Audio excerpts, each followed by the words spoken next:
Hello viewers, welcome to the video lecture series of the job role Plumber General for Class 9, Unit 4 Measurement and Symbols used in plumbing.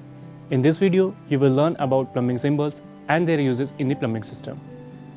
A well-trained plumber does the installation of fittings and fixtures as per the drawing given in the assembly sheets of the plumbing fixture in the manufacturer catalog. Drawing consists of symbols, assembly of fixtures and installation method. Identification of the symbols given in the drawing of fixtures makes the installation work easy for the plumber. So now we will start with plumbing symbols. What is plumbing symbols? It is used when drawing of house plans and diagrams. These symbols are used to indicate where the different elements of your plumbing system are located. The following plumbing symbols are illustrated below.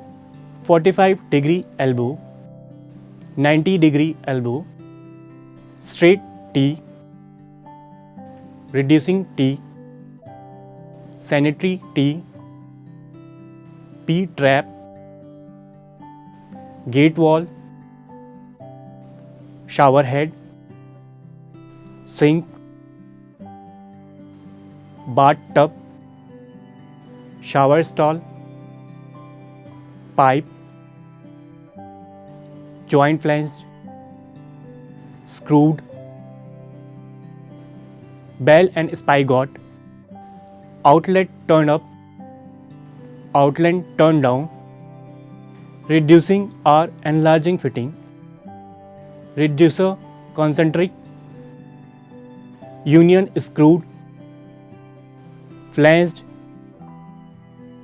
water meter, sanitary waste, cold water, hot water, gas pipe, water heater shut off, lavatory, water closet, clothes washer, dishwasher, clean out, tea, union, cap. So viewers, in this video we have learned about different types of plumbing symbols used in plumbing system by a plumber.